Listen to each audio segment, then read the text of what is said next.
Hindi with सरिता में आप सभी का स्वागत है। आज हम क्लास 10th की हिंदी बुक क्षितिज 2 के यूनिट 3 में जो कवित्व है उसका वर्णन करेंगे। लेकिन इसका वर्णन करने से पहले मैं इस कवित्व के जो कवि हैं देव, उनके मैं संक्षिप्त में परिचय दूंगी। देव जी का पूरा नाम देवदत्त द्विवेदी था। देव जी का जन्म इटावा उत्तर प्रदेश में सन 1673 में हुआ। इनकी मृत्यु सन 1767 में हुई। जी रीतिकाल के प्रमुख कवि थे। अलंकारिता और श्रृंगारिता इनके काव्य की प्रमुख विशेषता है। शब्दों की आवृत्ति के द्वारा नया सौंदर्य पैदा करके इन्होंने सुंदर ध्वनि चित्र प्रस्तुत किए हैं। इनके काव्य ग्रंथों की संख्या 52 से 72 तक मानी जाती है।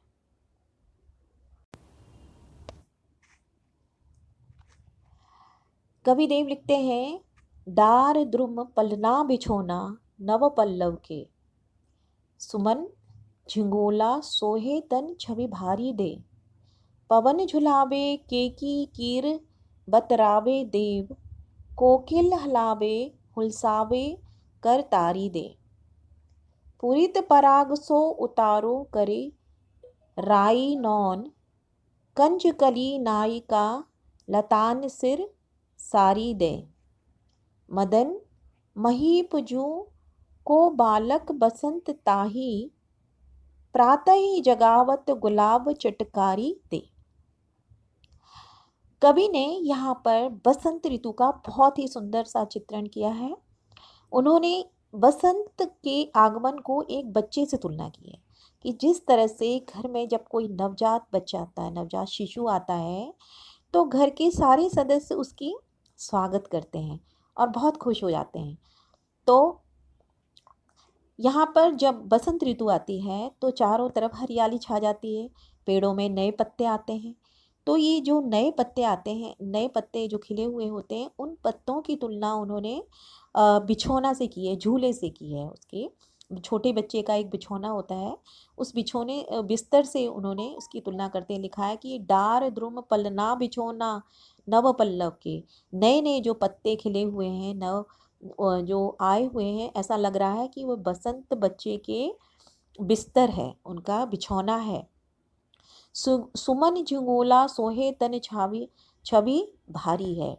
और जब बसंत ऋतु आती है तो तरह तरह के फूल खिलते हैं, सुंदर सुंदर बागों में फूल खिलते हैं।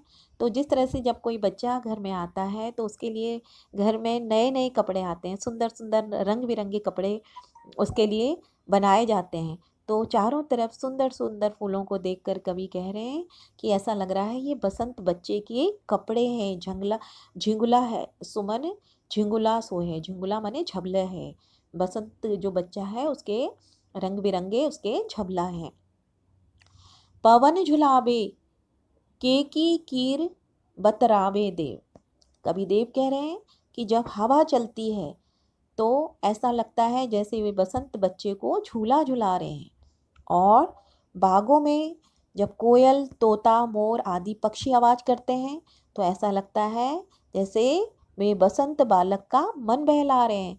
जैसे घर में जब कोई बच्चा छोटा होता है तो उसको घर के जो सदस्य होते हैं तरह तरह की आवाज़ करके उस बच्चे का मन बहलाते हैं, उसकी मन बहलाने की कोशिश करते हैं और बच्चा भी खुश होता है उनकी आवाज़ें सुनकर।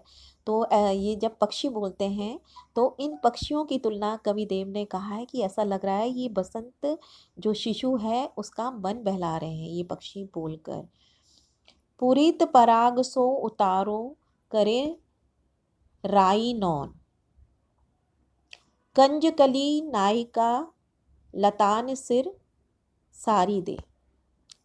और कमल भी यहाँ वहाँ खिलकर अपनी जो सुगंध फैला रहे हैं, तो उससे ऐसा लग रहा है जैसे कि घर की जैसे कोई बड़ी दादी या नानी होती हैं, बच्चे की नज़र उतारने के लिए वो राई और नमक से उसकी नज़र उतारती हैं।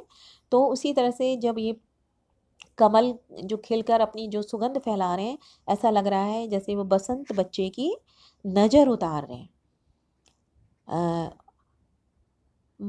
मदन महीप जू को बालक बसंत ताही प्रातः ही जगावत गुलाब चटकारी दे।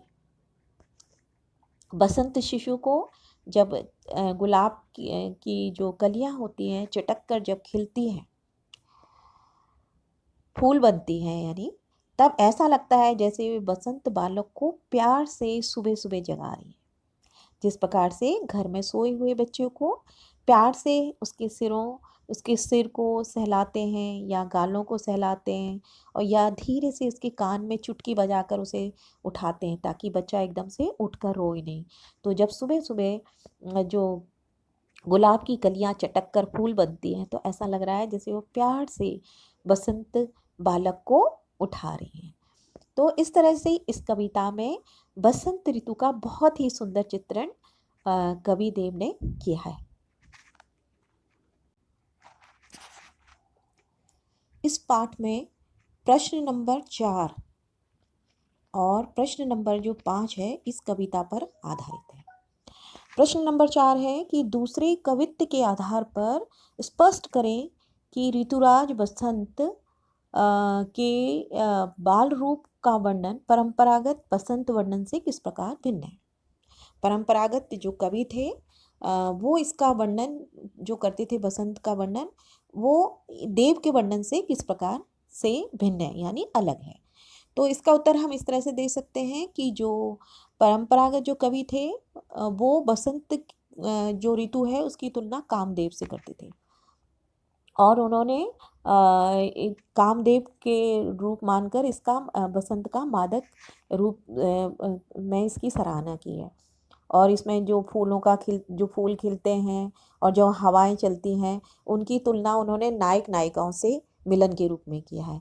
मतलब ये बसंत ऋतु को एक प्रेम के रूप में इन्होंने चित्रित किया था, नायक नायिका के प्रेम के रूप में चित्रित किया था। जबकि जो कवि देव हैं उन्होंने बसंत ऋतु को एक पुत्र या बालक के रूप में चित्रित किया है, और उन्होंने इस जो पूरी प्रकृति है इस प्रकृति को एक ममतामयी माँ के रूप में चित्रित किया है।